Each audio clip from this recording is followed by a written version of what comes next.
Blade Runner, Voltron, and Isle of Dogs? Let's do this. NERDSoul.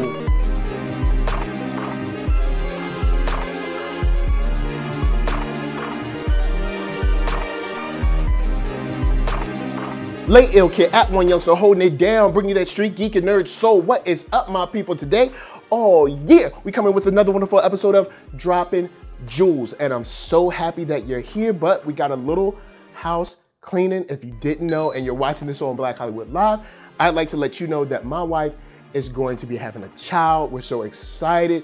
It's super dope. It's going to be a little boy.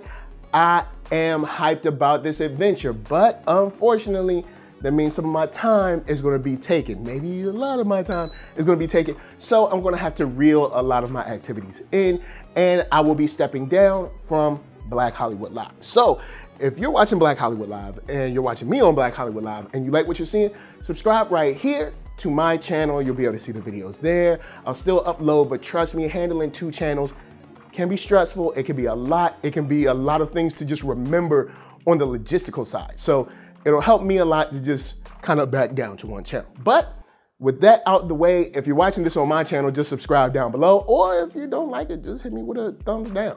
But hopefully it'll be a thumbs up by the time this is over. So let's get to this with Blade Runner, which is not only coming to the big screen, well, it's also coming to the small screen with a YouTube prequel short film on September 26th. I'm so excited because this is an anime called Blade Runner Blackout, and it's coming to us by none other than Shinichiro Watanabe. And if you didn't know who he is the wonderful person that brought us Cowboy Bebop. That means he brought us Spike, you know what I'm saying? He brought us Fei-Fei, you know what I'm saying? Then he also brought us Samurai Champloo, which means he brought us Gene. He brought us Mugen.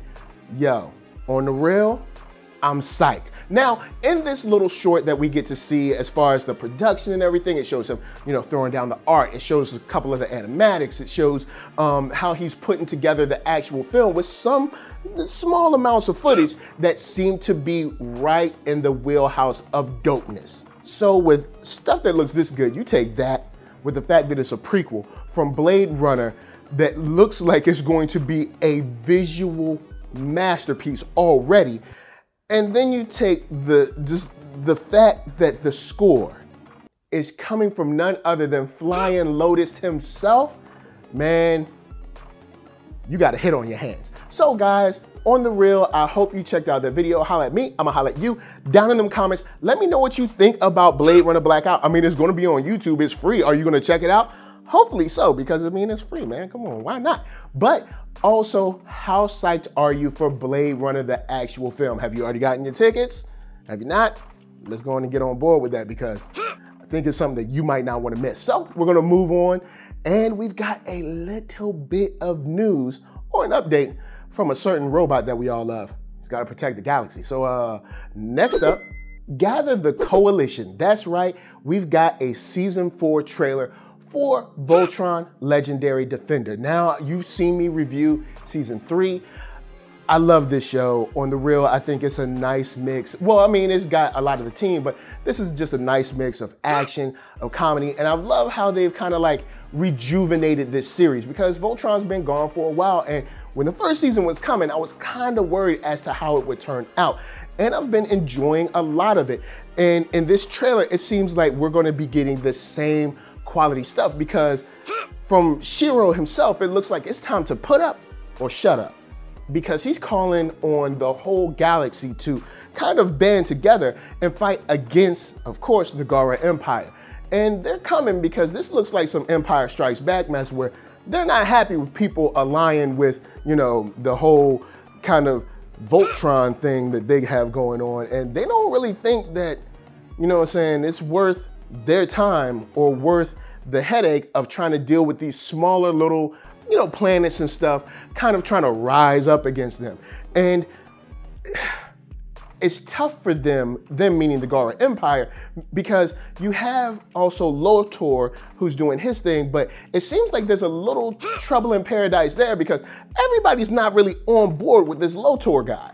And even with Voltron getting a couple of wins and starting to gain popularity, are the allies really enough? I mean, will they be enough to stop the Gara Empire? I mean, the Empire, it's called an empire for a reason. There is a lot of them. But before we go on further, I gotta remind you, you can find me for like this last couple of days at Black Hollywood Live. That's right, because this will be my last video on Black Hollywood Live. But right there, you can find celebrity interviews, after shows, sports talk, geek, nerd, tech, the whole shebang.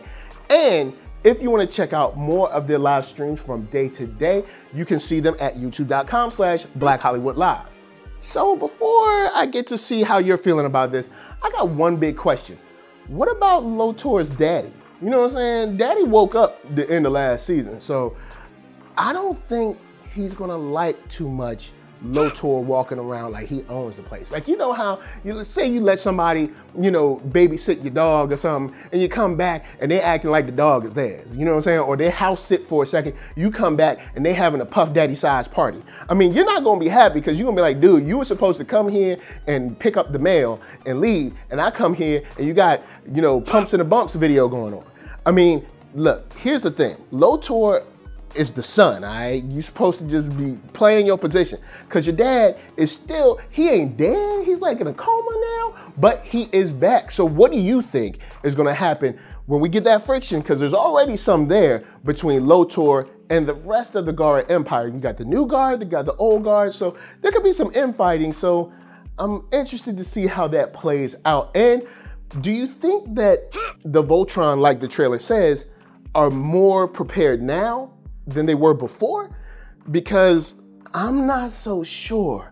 Because when the Gara Empire is at full strength, they're not easy to beat. So guys, holla at me, I'm gonna holla at you. Down in the comments, let me know what you think about Voltron, because we got a little more to get to with Wes Anderson and his comedy. So next up is the trailer for Isle of Dogs. And I like it. The trailer talks about there being dog saturation in Japan. There's a dog flu going around, and they got to round up all the dogs and dump them on a trash island. And it seems weird because, of course, we're getting another talking animal film, but this doesn't seem to be specifically geared towards kids. This seems to be more of a maybe like teen, skewing older kind of film. And we get this stop motion, interesting look with a boy and his dog, but actually looking for another dog.